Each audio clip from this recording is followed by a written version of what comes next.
नमस्कार, आपण पाहत आहात जनता अधिकार न्यूज। सत्य, निष्पक्ष आणि निर्भीड बातम्यांसाठी ओळख जनता अधिकार न्यूज। जनसामान्यांच्या हक्कासाठी नेहमी सज्ज। चला पाहूया आजच्या प्रमुख बातम्या। मी अल्पसंख्याक महाराष्ट्र प्रदेश अध्यक्ष शेख सईद आज जे भारतामध्ये केंद्रीय शिक्षण मंत्री धर्मेंद्र प्रधान याचा जे निलंबनाचा आम्ही ऐकला, जे आमचे नौजवान 21 लोकांची जे बलिदानाचा आम्हाला खूप मोठा दुःख आहे।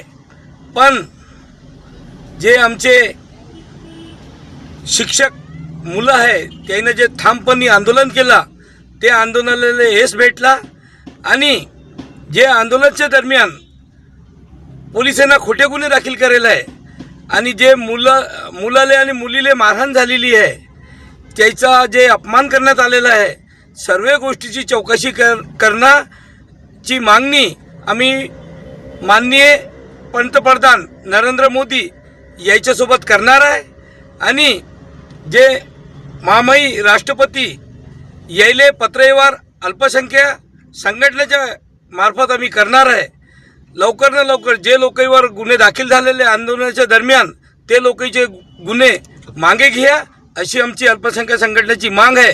जर गुन्हे मागे नाही घेतले तो आम्ही पूर्ण भारतामध्ये अल्पसंख्याक संघटनेतर्फे आंदोलन करू, रोडवर उतरू। जय हिंद, जय महाराष्ट्र।